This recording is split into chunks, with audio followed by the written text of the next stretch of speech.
একটি টিমের real supporter কিংবা সত্যিকারের ভালোবাসার লোক তারাই যারা দলের খারাপ সময় সবসময় দলের সাথেই থাকে। এই যে ধরো আমাদের বাংলাদেশ টপ ওয়ান টিমের খারাপ সময় এখন অলরেডি চলতেছে। প্রথমত আমাদের টিমের স্নাইপার প্লেয়ার আলিফ, যাকে বলা হয় টিমের ব্যাকবোন, সে কিন্তু এতদিন খেলতো পিসিতে, তাকে হঠাৎ করেই এফএফডব্লিউএস এর জন্য আমরা ফোনে শিফট করাইছি। আর অন্যদিকে আমাদের টিমের ফার্স্ট আসা সুবর্ণ ৭০, সেও কিন্তু বর্তমানে এই টুর্নামেন্টে আমাদের সাথে নাই। এক কথায় বলতে গেলে বা তোমরা যদি ভেবে দেখো তাহলে কিন্তু আমাদের টিমটা একটা হজবরল অবস্থায় আছে। তারপরেও কিন্তু আমরা হাল ছাড়ি নাই, আমরা আমাদের সর্বোচ্চ দিয়ে চেষ্টা করে যাচ্ছি। একবারে যে ভালো খেলতেছি তা বলবো না, আবার একবারে খারাপ খেলতেছি তাও কিন্তু না, মোটামুটি এভারেজ পারফরমেন্স করে যাচ্ছি। টিমের প্লেয়ার চেঞ্জ করে কিংবা টিমে নতুন প্লেয়ার নিয়ে সাথে সাথে যে আমরা অনেক বড় একটা লেজেন্ড হয়ে যাবো এরকম কিন্তু কিছু না, আস্তে ধীরে একটা টাইম লাগবে, কম্বিনেশনের একটা বিষয় আছে। আর এই সময় তোমরা যারা আমাদের সাপোর্ট করবা, ভালোবাসা দিবা, তখন আমরা আরো মোটিভেট হবো, ভালো কিছু করার চেষ্টা করবো। তা বাদ দিয়ে যদি তোমরা হেড দিয়ে থাকো তাহলে তো আর আমাদের মোটিভেট তো দূরের কথা, আমাদের আরো মন মানসিকতাই নষ্ট হয়ে যাবে। আর যদি আমরা সিএস টুর্নামেন্টের কথা বলি তাহলে বলতে হবে সিএস টুর্নামেন্ট নিয়ে আমাদের এক্সপিরিয়েন্স একদম জিরো, আমরা জীবনে কোনোদিন সিএস টুর্নামেন্টই খেলি নেই। আর এক কথায় বলতে গেলে আমাদের টিমে বর্তমানে কোনো ওরকম ফার্স্ট আসার নাই, যারা আছে সবাই সাপোর্টার কিংবা সেকেন্ড রোলে সারা জীবন খেলে আসছে। আর এত শর্ট টাইমের মধ্যে স্নাইপার প্লেয়ারও ওইরকম পারফেক্টলি হাত বসে নাই ফোনে, যার কারণে আমাদের পারফরমেন্সটা অনেকটাই খারাপ গেছে। বাট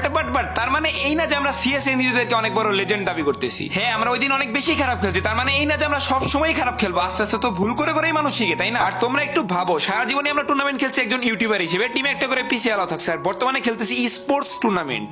তো এই দিকে তো আমরা নতুন, এই হিসেবেও তো একটু সাপোর্ট এবং সময় দেওয়া উচিত। অনেক কিছুই তো বললাম, সাথে অনেক কিছুই বুঝাইলাম, যাদের যা বুঝার বুঝে নিও, আর যদি হেড দেওয়ার দরকার হয় ভাই হেডই দিও। বাট দয়া করে আমরা কি করতেছি, কোন সিচুয়েশন আছি, কতটুকু চেষ্টা করতেছি না করতেছি, ওগুলো একটু বোঝার চেষ্টা করিও। আর যদি এই ভিডিওতে অনেক অনেক বেশি সাপোর্টিভ কমেন্ট পাই তাহলে কালকে ইউটিউবে ভিডিও আপলোড দিব, আর না পাইলে ভাই আমি ইউটিউবে যে পর্যন্ত না এটা এফএফডব্লিউএস টুর্নামেন্ট শেষ হয় কিংবা আমরা যে পর্যন্ত না এই টুর্নামেন্টের ফাইনালে উঠবো সে পর্যন্ত কোনো ভিডিও আপলোড দিব না।